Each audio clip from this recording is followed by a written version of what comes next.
তেহরানের হাফতে তীর স্কোয়ারের একটি বুথ, ভেতরে সামরিক পোশাক পরা এক ব্যক্তি আগ্নেয়াস্ত্রের বিভিন্ন দিক সম্পর্কে বর্ণনা দিচ্ছেন। সামনে বসে তা শুনছেন নারী, পুরুষ, এমনকি কিশোররা। সোমবার হাফতে তীর স্কোয়ারে এমন আরও কয়েকটি ছবি প্রকাশ করেছে বার্তা সংস্থা এএফপি। একটিতে দেখা যাচ্ছে বুথে নারীদের অস্ত্র চালানোর বিষয়ে প্রশিক্ষণ দিচ্ছেন সামরিক বাহিনীর আরেক প্রতিনিধি। বার্তা সংস্থা বলছে দেশটিতে ফের যুক্তরাষ্ট্র ও ইসরায়েলের হামলার উদ্বেগ বাড়ায় এমন প্রশিক্ষণের আয়োজন করা হয়েছে। হাফতে তীর স্কোয়ারের প্রকাশিত ছবিগুলো রোববারের।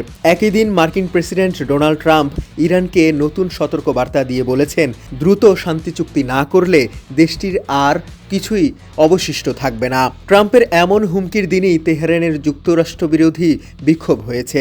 এতে সরকারপন্থী কয়েকশো নারী পুরুষ অংশ নেন। তাদের হাতে ছিল প্রয়াত নেতা আল খামিনি ও বর্তমান নেতা মোস্তফা খামিনির ছবি সংবলিত প্লে কার্ড।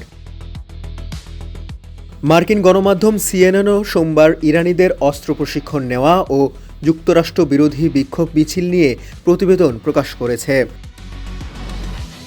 গত ২৮ ফেব্রুয়ারি যুদ্ধ শুরু হওয়ার পর থেকে প্রায় প্রতি সন্ধ্যায় ইরান জুড়ে সরকারপন্থী সমাবেশ অনুষ্ঠিত হচ্ছে। তবে সাম্প্রতিক দিনগুলোতে বিভিন্ন এলাকায় প্রকাশ্যে অস্ত্রের বুথ দেওয়া হচ্ছে। সেখানে সাধারণ নাগরিকদের অস্ত্র ব্যবহারের প্রাথমিক প্রশিক্ষণ দেওয়া হচ্ছে।